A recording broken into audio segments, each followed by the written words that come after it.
Bienvenidos a la escuela más grande del mundo, a la escuela de Cristo. Les habla, como siempre, su amigo y hermano Antonio García Hernández, en este su canal Estudiando el Verbo. Sean ustedes bienvenidos nuevamente.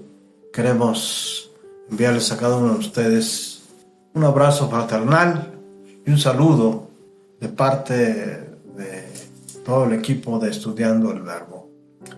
Y en esta hora vamos al repaso de la lección de escuela sabática para adultos del segundo trimestre del año 2025, titulada Alusiones, Imágenes y Símbolos.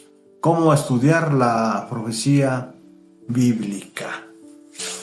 Los adventistas del séptimo día adoptamos un enfoque diferente de la profecía, cuyo centro para nosotros es Cristo. No un punto geográfico en particular como el cercano oriente o cualquier conflicto militar que se desarrolle allí. A diferencia de ello, vemos las profecías a través de la lente del gran conflicto entre Cristo y Satanás. Una lucha espiritual mundial que alcanzará su clímax cuando el pueblo de Dios, tanto de raíces judías como gentiles, Apocalipsis 12, 17 y capítulo 14, versículo 12, se enfrenta a la crisis final centrada en la adoración al Creador, Apocalipsis 14, 7, y en la oposición a la bestia y a su imagen. Este prólogo es de Shawn Bonstra, un orador y director del ministerio La Voz de la Profecía, ¿sí?, que viene en la guía del estudio bíblico de escuela sabática para adultos en este trimestre. El título de este repaso de lección es Fundamentos de la Profecía. Es la lección 7 para el 17 de mayo del año 2025. Y el punto central, o el texto clave, o el versículo de memoria, como antes le llamábamos, porque teníamos que aprenderlo por lo menos, ¿sí? Se encuentra en el libro del profeta Isaías, capítulo 6, versículo 8. Pero antes de abrir la palabra de Dios, quiero invitarles, como siempre, a que tengamos una palabra de oración. ¿Me acompañan? Bendito sea nuestro Padre que estás en los cielos. Te alabamos, te glorificamos, te honramos y te decimos, Abba, Padre, porque solamente tú mereces, Padre eterno, la suprema alabanza y gloria. Y en esta hora, Padre eterno, como siempre, suplicamos humildemente que puedas limpiarnos de toda enfermedad que tengamos, que puedas curarnos de cada una de nuestras enfermedades, de nuestros dolores, angustias y temores. Queremos también pedirte, Padre eterno, que si es tu voluntad nos permitas tener un tiempo de comunión contigo a través del estudio de tu palabra, a través de este repaso de escuela sabática. Queremos, Padre eterno, que nos habilites con poder en esta hora, que tu Espíritu Santo sea como siempre nuestra guía segura, y que tu palabra, Dios, sea lámpara a nuestros pies y lumbrera a nuestro camino. Perdona, Padre eterno, cada uno de nuestros pecados. Ayúdanos en esta hora, Padre eterno. Quédate en nuestro corazón. Suplicamos, Padre eterno, que la sangre de nuestro amado Cristo Jesús sea suficiente para limpiarnos de todo pecado. Queremos suplicarte que nos ayudes en esta hora a discernir tu palabra a través de tu Espíritu, porque en Cristo Jesús te suplicamos humildemente todo. Amén. Quiero invitarles para que abran sus Biblias, la palabra de Dios, el libro de libros, en Isaías capítulo 6, versículo 8. ¿Qué dice la palabra de Dios? Después oí la voz del Señor que dijo, ¿a quién enviaré?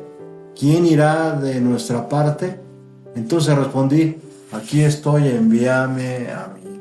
Isaías 6, 8.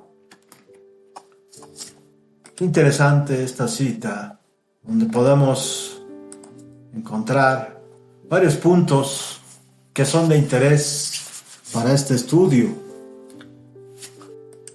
El profeta Isaías nos dice en esta cita que oyó una voz, la voz del Señor, es decir, la voz de Dios, la voz de Cristo, que decía: ¿a quién enviaré? ¿A quién enviaré? ¿Quién irá por nosotros? Noten aquí que la respuesta de Isaías fue de inmediata. Como Pablo, Isaías tenía un gran deseo que Israel, el pueblo de Dios, pudiera ser salvo. Romanos 10:1. Sabía que el castigo pronto caería sobre el pueblo culpable y anhelaba que los israelitas abandonaran sus pecados. A partir de entonces, la única tarea de Isaías sería de llevar el mensaje divino de amonestación y esperanza a Israel, a fin de que pudiera captar la visión del amor y de la santidad de Dios para ser salvo. Dios es el fundamento de todo bien, sencillamente porque Él es el creador de todo lo bueno que existe, ya sea animado o inanimado. Escuchamos esta importante verdad en las primeras palabras de la Biblia. En el principio creó Dios los cielos y la tierra, ahí en Génesis capítulo 1, versículo 1. En la frase hebrea, el verbo crear procede al sujeto Dios, una forma de afirmar que, puesto que Dios es el creador, es Dios. En la lección de esta semana reflexionaremos acerca del significado de esta verdad fundamental, que es la base de 3 revelaciones bíblicas acerca de Dios. Nuestra atención se centrará primero en el trono de Dios en el cielo, puesto que Dios es la causa de todo y todo depende de Él. El Señor es el Rey que gobierna sobre todo. Hago un paréntesis aquí, en esta parte. Si el Señor es la causa de todo y todo depende de Él, ¿será que todo nuestro ser, cada una de nuestras células, está subordinada al poder de Dios? Yo digo amén. Sin duda vivimos porque Dios así lo dispone. Cada criatura, cada cosa animada o inanimada depende de Dios. Por lo tanto, Dios es presentado como el Rey que gobierna sobre todo. Por tanto, Dios es presentado como el Rey de Reyes, sentado en el trono en el cielo. Isaías capítulo 6, versículo 1. Vamos rápidamente a corroborar esta cita. En el año que murió el rey Usías, vi yo al Señor sentado, ¿dónde? Sobre un trono alto y sublime, y sus faldas llenaban el templo. Y el versículo 8 ya lo leímos, ya leímos el versículo 8, así que debiéramos entender perfectamente esta parte. Y en Apocalipsis 4, versículos del 9 al 11, de igual manera podemos comprobar lo que estamos diciendo. Nuestra atención se trasladará luego al trono de Dios en la tierra, puesto que Él gobierna el universo. Su trono tiene también jurisdicción sobre la tierra. En esta segunda sesión aprenderemos acerca de la realeza de Dios en el mundo, en el jardín del Edén y más tarde en Israel en relación con el arca del pacto y en Sión, descritos como lugares vinculados al trono de Dios. En la tercera sección abrazaremos nuestra esperanza futura de participar del trono de Dios en la nueva Jerusalén, en la tierra nueva. La palabra de Dios dice que esperamos cielos nuevos y tierra nueva, ¿verdad? Ahí en el libro de Apocalipsis, en los últimos capítulos. Para concluir este repaso, también consideraremos el siguiente interrogante: ¿qué significa para nuestra existencia actual tener el trono de Dios en nuestro corazón?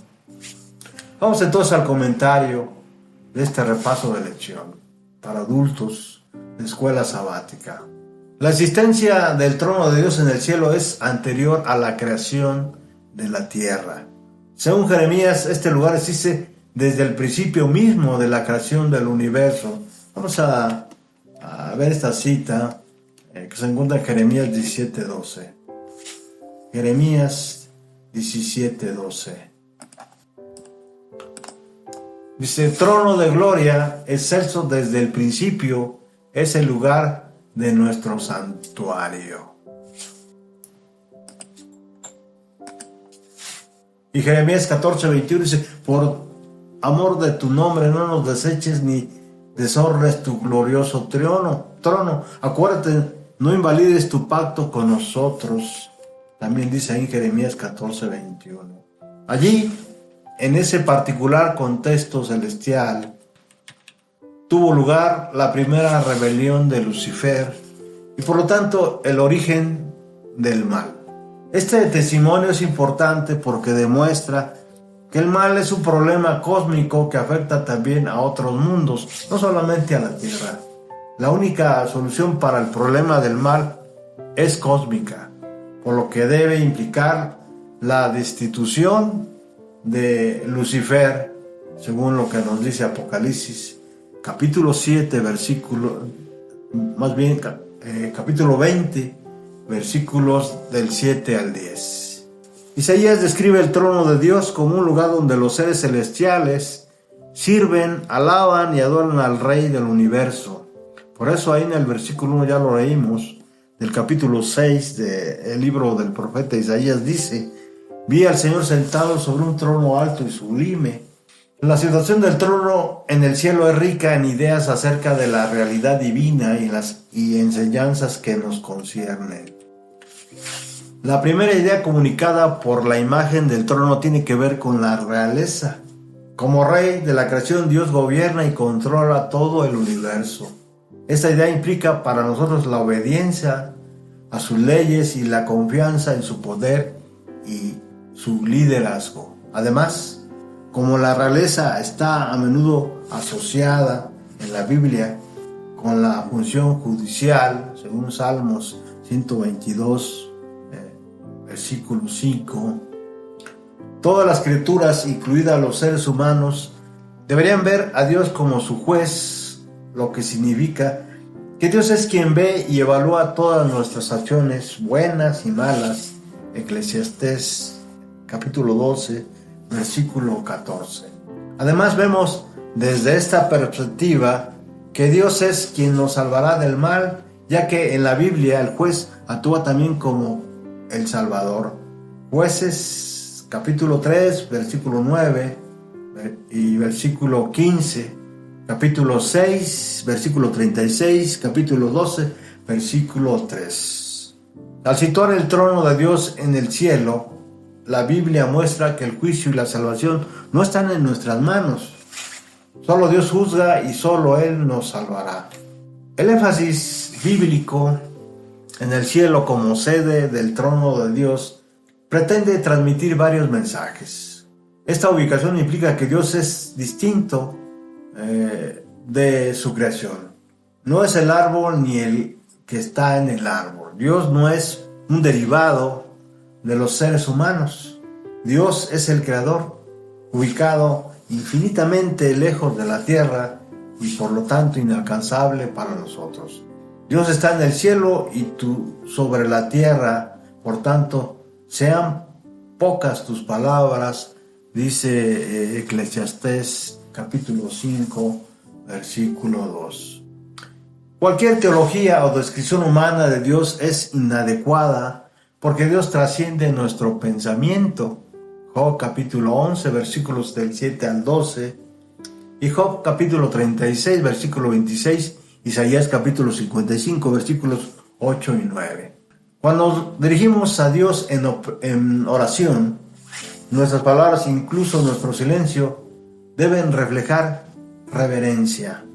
El profundo misterio de Dios es evocado por la complejidad del trono, que tiene la apariencia de un carro sobrenatural animado por poderosos querubines, criaturas vivientes con alas y poderosas manos, de acuerdo a lo que dice el profeta Ezequiel, capítulo 1, versículo 8. La belleza gloriosa y sublime del trono de Dios transmite una impresión de trascendencia inalcanzable. Ezequiel describe el trono como hecho de piedras preciosas, en particular zafiro, el material asociado a la divinidad en el antiguo cercano oriente. Ezequiel capítulo 1 versículo 26. Daniel ve el trono compuesto de llamas, ahí en Daniel capítulo 7 versículo 9, mientras que en Apocalipsis está rodeado por un arcoíris de esmeralda y 7 antorchas o lámparas de fuego frente a un mar de cristal. Apocalipsis capítulo 4 versículos del 3 al 6.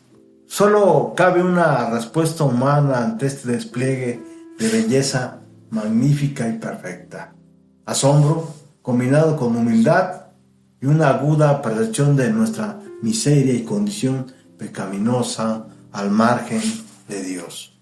Por otra parte, este misterio y esta belleza perfecta son un llamado a que demos testimonio de la existencia divina en nuestros cultos.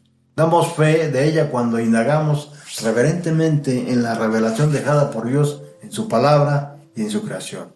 La belleza y el misterio de Dios son también un llamado a la humanidad para que se arrepienta y le permita rehabilitar nuestro carácter pecaminoso. Además, la belleza y el misterio del trono de Dios son un llamado dirigido a nosotros, aquí y ahora, para que demos testimonio de la justicia como de la realidad, de los principios absolutos de la verdad divina. El trono de Dios en la tierra. Sin embargo, Dios no se ha recluido en el cielo, lejos e inaccesible, o lejos e insensible al destino humano, sino que varias manifestaciones del trono celestial estuvieron también presentes en la tierra. El jardín del Edén. La primera aparición terrenal del trono celestial de Dios en la tierra se encuentra en el jardín del Edén, que se describe en términos que recuerdan al templo celestial de Dios. Los querubines que están delante del jardín con una espada flamígera, Génesis capítulo 3 versículo 24, nos recuerdan a los querubines que están alrededor del trono celestial de Dios y ministran con llamas de fuego.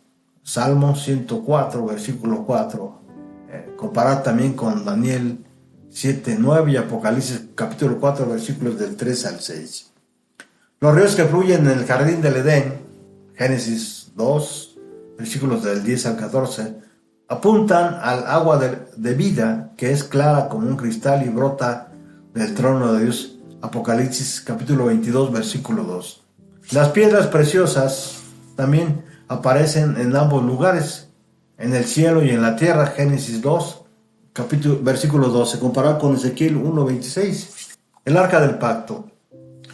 Otra manifestación importante del trono de Dios era el arca del pacto, que también comparte un número significativo de características con el trono celestial de Dios, como la presencia de querubines, y es considerada el trono de Dios, o el estrado de sus pies. Una prueba de esta identificación aparece allá en Primera de Crónicas, capítulo 28, versículo 2. Vamos para allá. Primera de Crónicas, capítulo 28, versículo 2.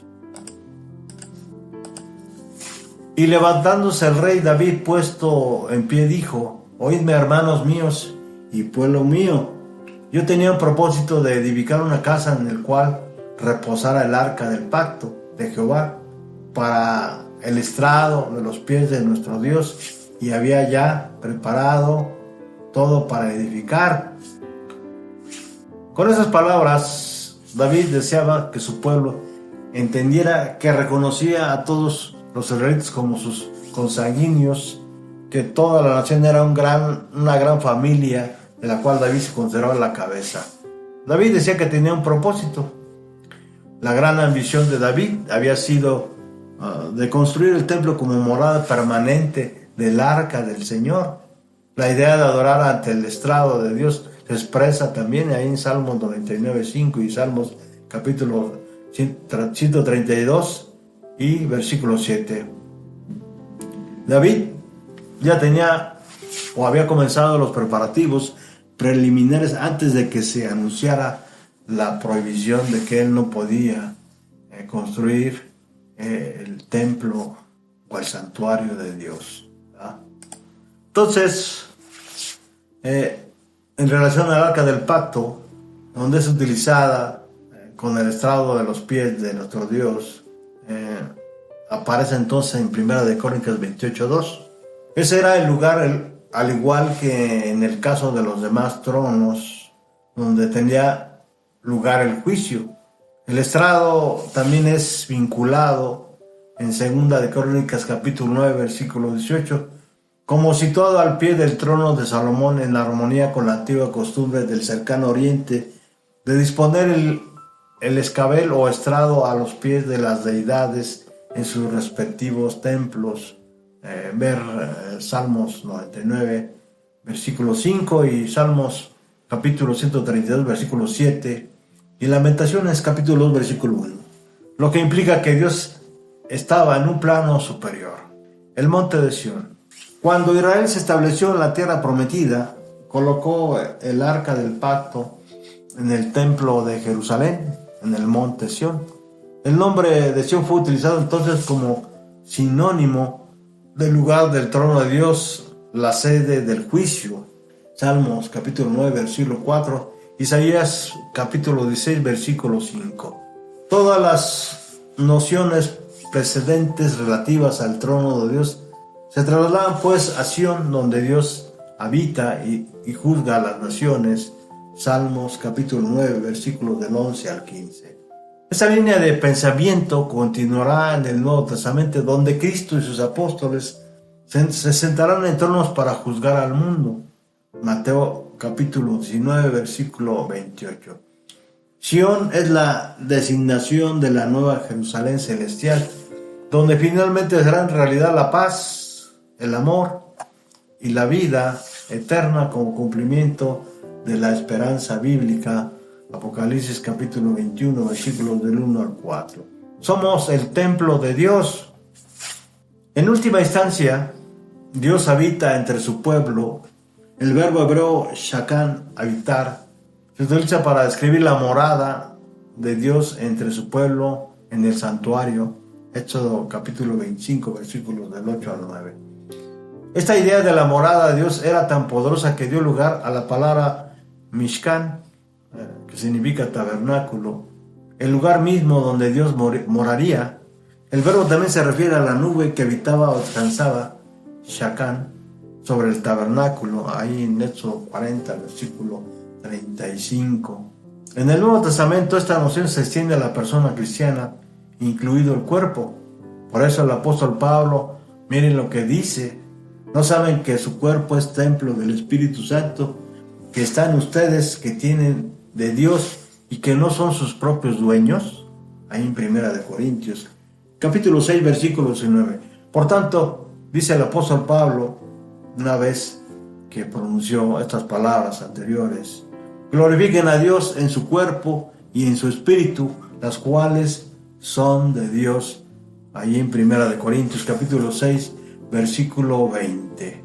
Vamos a terminar como siempre, estimados amigos y hermanos en Cristo, con una cita del Espíritu Profecía, una joya que se encuentra ahí en La Verdad acerca de los ángeles, página 255, que dice así: todos estos seres celestiales, refiriéndose a los ángeles, tienen un propósito superior a todos los demás, en el cual están intensamente interesados,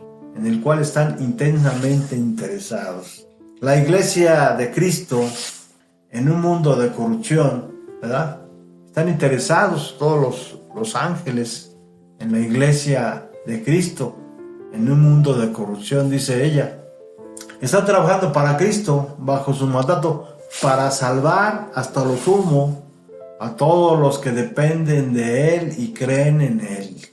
Estos seres celestiales se apresuran en su visión, están unidos en una santa alianza, en una grandiosa y sublime unidad de propósito, para mostrar el poder, la compasión, el amor y la gloria del Salvador crucificado y resucitado.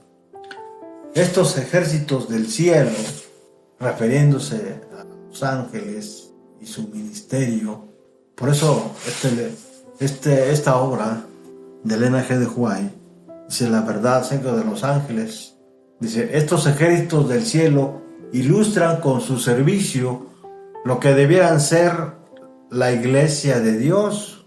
Cristo está trabajando en favor de ellos en los atrios celestiales, enviando a sus mensajeros a todas partes del globo para que ayuden a cada sufriente que acude a Él en busca de ayuda, de vida espiritual y de conocimiento. La pregunta sin duda es: ¿estás dispuesto a colaborar con estos seres celestiales, los cuales tienen un propósito superior a todos los demás y los cuales están interesados intensamente en la iglesia de Cristo en un mundo de corrupción? Si es así, alza tu mano y di amén. ¿Ya? Ponte a las órdenes, al servicio de Cristo hoy en día. Y sin duda, ¿sí? Cada uno de estos ángeles nos ayudarán a ti y a mí y a todo aquel que quiera servir a Cristo, para que la obra de salvación ya no tarde más y Cristo venga en las nubes de los cielos. Hemos llegado al final y, como siempre, me despido, no sin antes enviarles un abrazo fraternal a cada uno de ustedes. Que el Señor les bendiga.